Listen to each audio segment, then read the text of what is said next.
اور لوگوں تم یہ کہتے ہو محمد تو ہمارے ساتھ رہتا ہے، تم یہ کہتے ہو محمد ہمارے ساتھ میں چلتا ہے، تم یہ کہتے ہو محمد تو کھاتا پیتا ہے، تم یہ کہتے ہو تو سنو رب کا پیغام سنو، رب نماز میں سے ہے، محمد چلتا بھی ہے، محمد سوتا بھی ہے، محمد کھاتا بھی ہے، محمد پیتا بھی ہے، محمد ہر چیز وہ کرتا ہے جو کام تم کرتے ہو۔ ہم اللہ پیغام دیتا ہے، ہم نے محمد کو اپنا آخری رسول بنا کر اس دھرتی زمین پر نازل کر دیا ہے۔ میرے عزیز نوجوانوں بزرگوں، ذرا ہم غور کر لیا کریں کبھی اپنی زندگی میں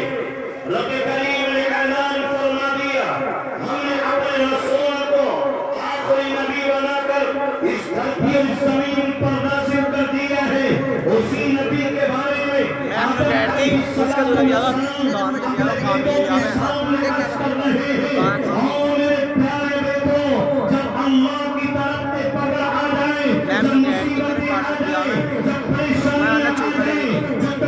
تکلیفیں آ جائیں، تو تمہیں گھبرانے کی ضرورت نہیں ہے، تمہیں پریشان ہونے کی ضرورت نہیں ہے۔ اللہ کی بڑائی بیان کرو گے، محمد عربی کا نام لو گے، اللہ تمہاری پریشانیاں بھی ختم کرے گا، اللہ مصیبتیں ختم کرے گا۔ کبھی ہم غور کیا کریں اپنی زندگیوں میں اور ان علماء کے قدموں میں بیٹھ کر اس چیز کو سیکھنے کی کوشش کیا کریں کہ کس طریقے سے رب کریم نے ہمیں ایمانی جذبے عطا فرمائے ہیں، لیکن آج ہمارے حالات کہاں سے کہاں پر چلے جا رہے ہیں۔ میرے عزیز اپنے نبی کو، اور بلکہ صرف اپنے نبی محمد عربی کو ہی نہیں بلکہ آدم علیہ السلام سے لے کر اور جناب رسول اللہ صلی اللہ علیہ وسلم تک تمام کے تمام انبیاء علیہ السلام کا مشن ایک ہی ہے اور تمام کا طریقہ ایک ہی ہے، آپ تمام کی تبلیغ ایک ہی ہے، تمام کی دعوت ایک ہی ہے۔ جب تمام کے تمام لوگ اپنی زبانوں سے کہہ رہے ہیں، اس دنیا کے اندر آ کر ہر نبی کا پیغام یہ ہے، ہر نبی کا مشن یہ ہے کہ لوگوں لا الہ الا اللہ پڑھ لو تم کامیاب ہو جاؤ گے، تم لا الہ الا اللہ پڑھ لو تم کامیاب ہو جاؤ گے، تم لا الہ الا اللہ پڑھ لو منزل مقصود کو پہنچ جاؤ گے۔ وہی پیغام میرے اور آپ کے نبی جناب رسول اللہ صلی اللہ علیہ وسلم بھی لے کر کے آئے، اور آپ نے بھی پہلا پیغام جاری فرمایا، یا ایھا الناس قولوا لا الہ الا اللہ۔ اپنے نبی کو اس دنیا کے اندر بھیج دیا اور قیامت تک کے انسانوں کے لیے پیغام دے دیا، جو اگر اس دنیا کے اندر آ کر کے کہے کہ میں نبی ہوں یا میں رسول ہوں، میں اللہ کا نبی اور پیغمبر ہوں، وہ انسان کذاب ہے، وہ انسان جھوٹا ہے، وہ انسان مکار ہے، وہ انسان عیاش فحاش ہے، وہ انسان بدکار ہے۔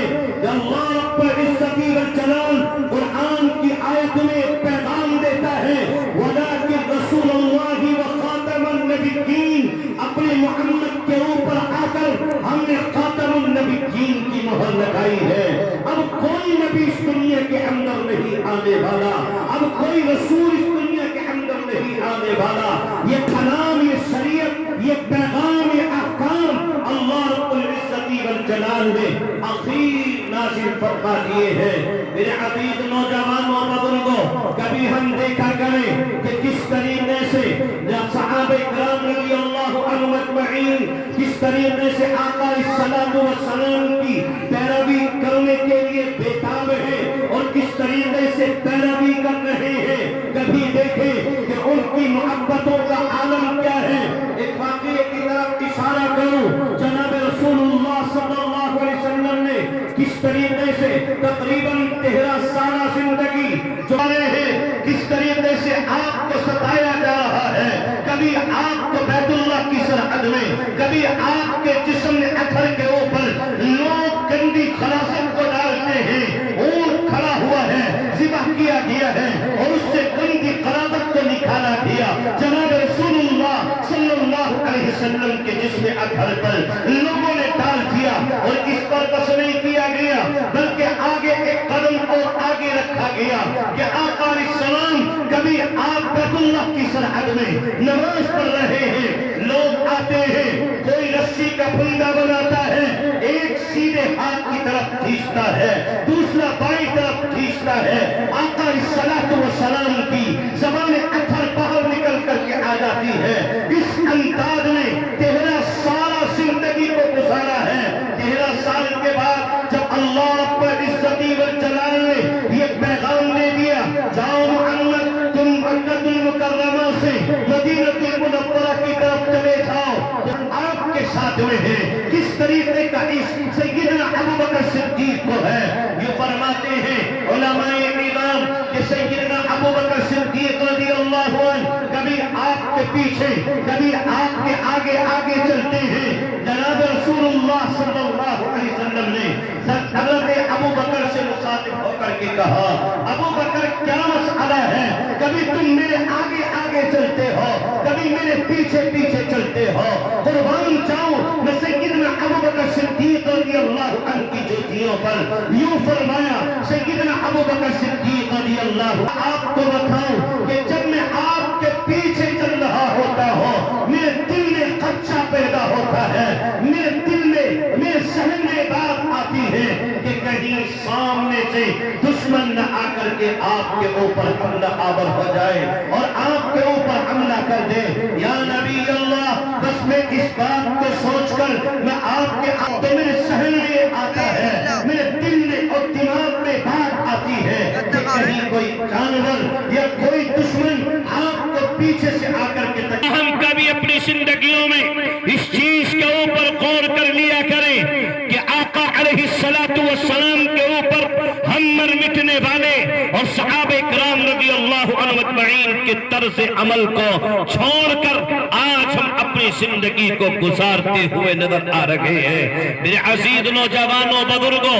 اللہ رب العزت والجلال ہمیں یہ پیغام دے رہا ہے، جناب رسول اللہ صلی اللہ علیہ وسلم کی زندگی ہم سب کی زندگی کے لیے بہترین آئیڈیل کار، بہترین نمونہ ہے، لیکن آج ہم اپنے نبی کی عادتوں سے دور، اپنے نبی کے اخلاق سے دور، اپنے نبی کے کردار سے دور، اپنے نبی کے اقوال و افعال سے دور کہ آج ہمیں دنیا کے لوگوں اور ان کی ترقیاں ہمیں پسند آ رہی ہیں۔ ہم اپنے